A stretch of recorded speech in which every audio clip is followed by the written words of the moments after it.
speaking of investments, what do you think, Terry? Because you've run grants, you've done labs, and you've done sandboxes.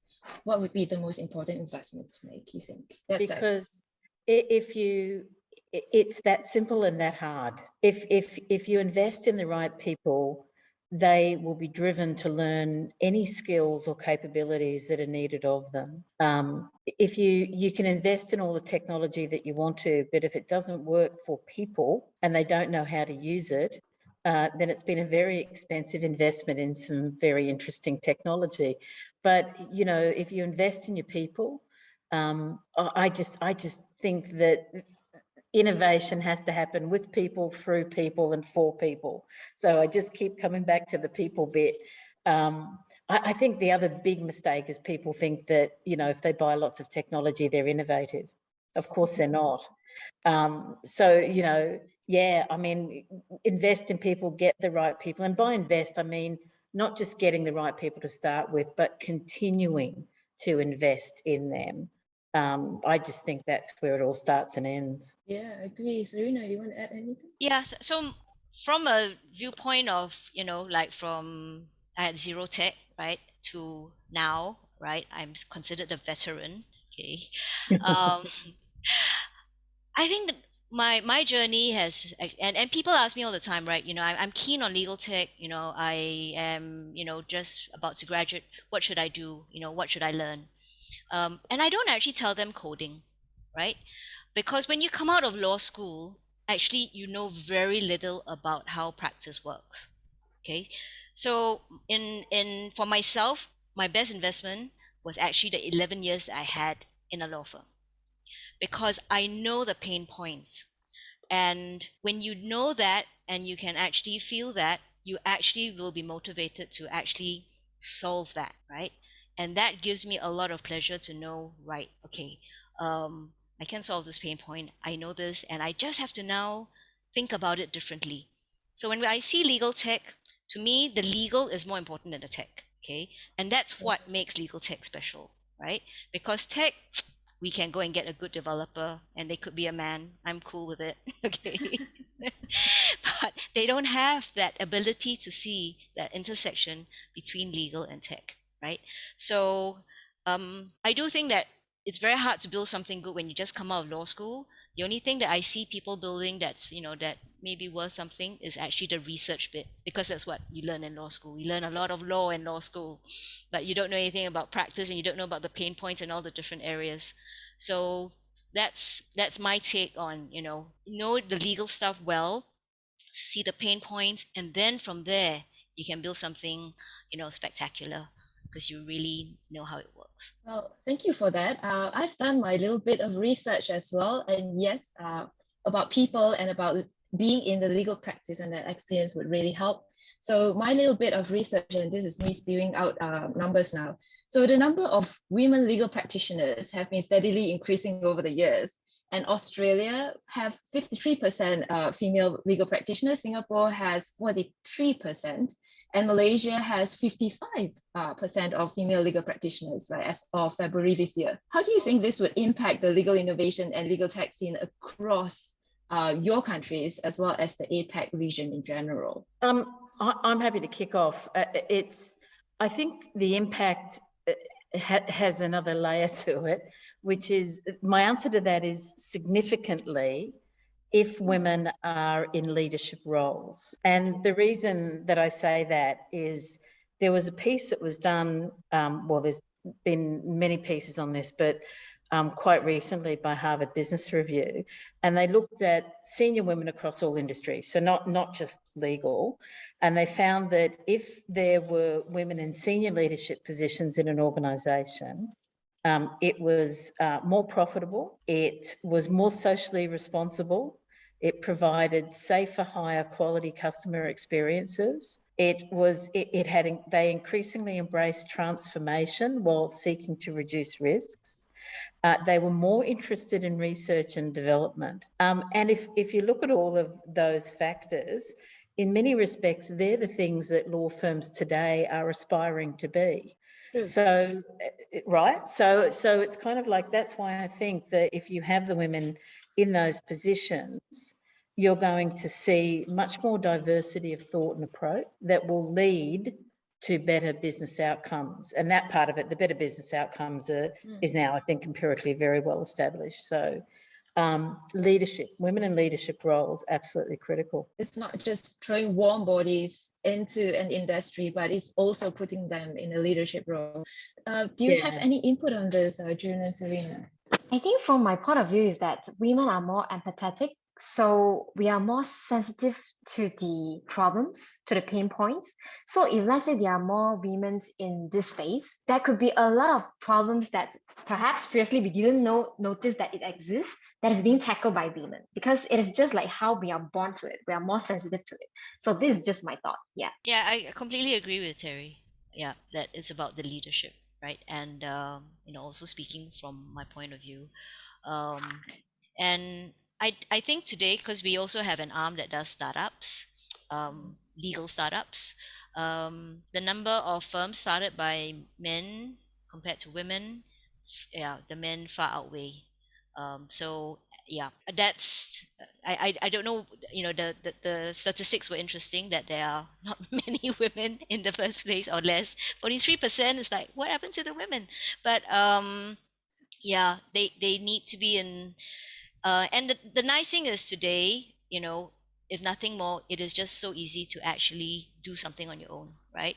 And we see that trend. Everybody's got a gig, or you can it's much easier to be entrepreneurial. So I would certainly encourage that to happen. That women in entrepreneurship and women in leadership roles is very key. Yeah. Thanks, ladies. So in the interest of time, I'm going to ask one final question.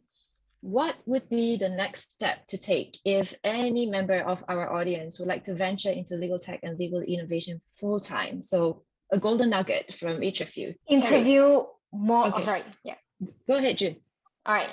Talk to more lawyers. Not only talk to them, but then just to know just to experience their life, like, like I used to like really talk to them a lot. Different conveyancer, you're a conveyancer. Okay, tell me about your day. What books do you read? What kind of committee do you join? What kind of clients that you usually meet? And then talk to corporate lawyers and then mix with them before you decide that you want to venture into full-time. Because at the end of the day, maybe you realize that, hey, you know what, this is just not my passion. It sounds cool to have a tech startup, but then sometimes that is pain as well. So yeah, talk to more lawyers, talk to a lot of commodity tech startups to know what you are going into.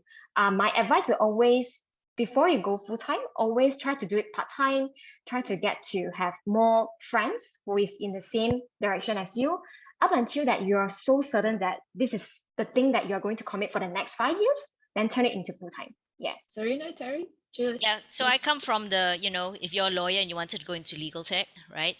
I think you got to find your inner nerd first, okay? Like, so start where you are. There are definitely pain points that you can solve where you are, and you should just, start with that, right?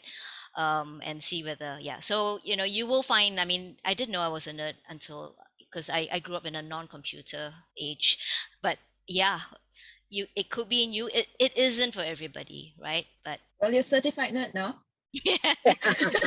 Everybody here knows now. TERRI, what's your golden nugget for today? Yeah, look, I agree with what June and Serena have said. I think just network. You've got to crawl before you walk, and so join organisations like Alita, like the Women Lawyers Associations, and listen and learn, because it's a different language. Like it has its own nuances, and you've got to wrap your head around all of that stuff. But the thing that I've found about the legal tech and legal innovation communities, I have to say, is that they are incredibly generous, very willing to be collaborative, really, really willing to speak if you reach out to people. Pretty much no one turns you away. So the opportunity is there to genuinely learn, both in a group sense and an individual sense, if you're open to it. And to go in with an open mind, because it's not going to look like probably where you come from and what you know. Okay, so that's the last question. And I would like to get into the questions that we have on our chat, shall we? So let's start with the first question. Scroll right on top. Maurice asks, with the increase in legal tech, what is the panel's thoughts on the increase in inclusion in the legal industry? Who would you say have been a good example in APAC? Don't really understand the question.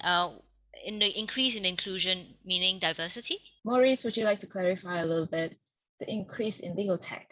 Okay, we'll ponder upon that a little bit further and we'll come back to it. Am I unmuted? I'm unmuted, right? Yeah, great. Yes, of course, diversity. A lot of people talk about diversity, but not a lot of people talk about the inclusion and equity portion. And today we've talked a lot about where technology has, and we know that even in the legal industry, we've struggled with just the technology. But now, particularly during the pandemic, people are starting to look at it a bit more. So are we seeing some increases in inclusion? And part of it, I guess, goes to some of the comments about leadership and where that is and that Harvard Business Review study. So I just want to know if the panelists had any good examples where we've seen people that have actually used technology to increase the inclusion and equity in their organizations, and if there are any good examples to share with the group. I guess, some that I've seen that come most readily to mind is what I would probably refer to as the rise of the pro bono law firm.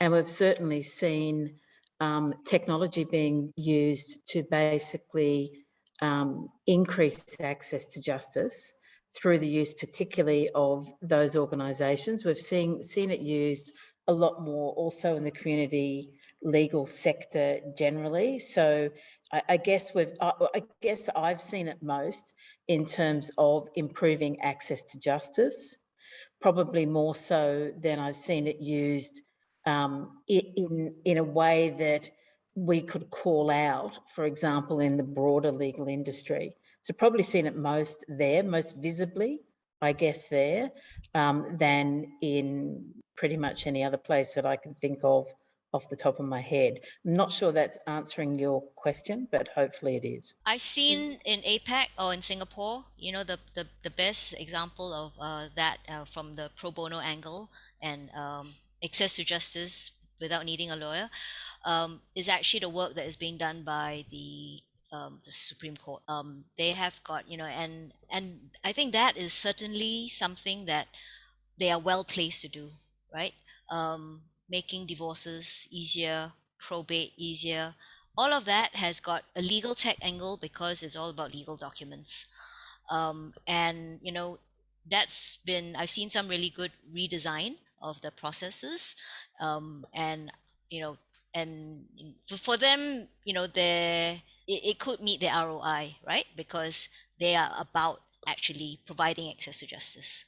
So, in Singapore, yeah, that's a very good example of it. So I hope that answers your question, Maurice. The next question came from Jonathan, and he would want to know, with the world getting back to normal, are there any trends that you guys are seeing in law firms? The Great Resignation.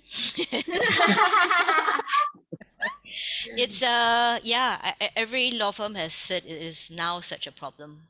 It's a crazy problem that they have to, so everybody's struggling with that. Work from home has certainly become a lot more acceptable. The office has become a place to really build bonds and for mentoring and that sort of thing. So certainly some really interesting and I think healthy trends. Not having to be seen at the office doing work, but being able to really work from anywhere. I think that's very empowering, especially for women with children. They really have so many balls to juggle. I'm just usually amazed at how well they do it.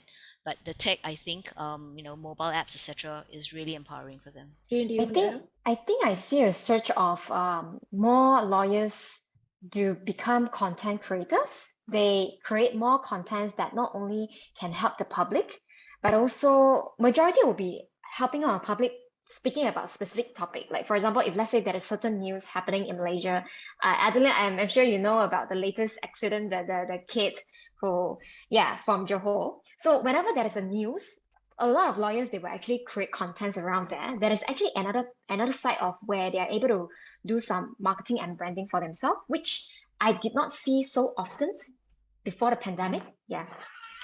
And I guess we're, one of the things that we're seeing is much more of a focus and a consolidation around new law careers. So the role of people like the data analysts and the legal technologists and the legal operations folks, just that really consolidating, not just into something that you can identify as a career, but that we're now starting to see, if you like, experience growth through that. So it has a career path as well. And I think that's going to be really interesting. And the other thing is the model of a law firm where it's not just any longer about delivering legal advice only, but also offering a more holistic approach to solving a problem, I guess, a bit more like we would have really identified consultancies, I guess, in the past. But, now having a business services unit, utilising a number of those professionals I was just speaking about, not just internally faced, but externally faced as an additional revenue opportunity or stream for the law firm as well. So a real kind of rethinking of the business model and a real rethinking of the capabilities needed to deliver through that. Thank you, Terry. I hope that answers your question. It's a very broad question, Jonathan, but I hope that answers your question. I am conscious of time, but I cannot resist this. There is a question from Brian, and I really want to ask this. So Brian asked, what advice would you have for men who want to better support the success of women in legal innovation? So there's a twist to it. So yeah, ladies. I want to flip a question, and it's a great question, Brian, but I don't want to flip your question, but flip a thought process around it, because I think we very often think about the support that we need to give women for women to do more things or to change the way that they approach things or the way that they think. I would like to see that for men. I would like to see that effort in for men to think about what they do differently.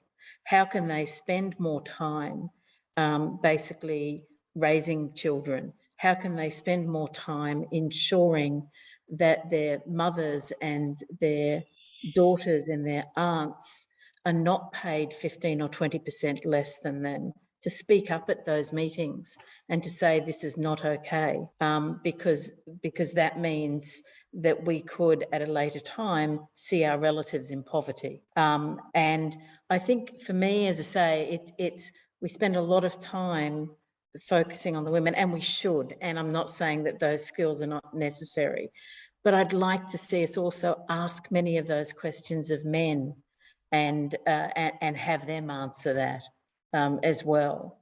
And for me, that's the greatest support. The greatest support is to stand up and say, this isn't okay. We draw the line in the sand here and it can't continue. Brilliant. So I hope that answers your question, Brian. It's a twist to it, but I hope that answers it. Thank you all for joining us today. I am very sorry that we couldn't answer all the questions that we have, but we took note of your questions, and you know where to reach us. We're all on LinkedIn, and we're pretty active on LinkedIn, I believe, yes. So if you have any further questions, please reach out to either me or even Santi, June, Terry, and Serena on LinkedIn. You can ask us all the questions you want, and we'll do our best to get back to you.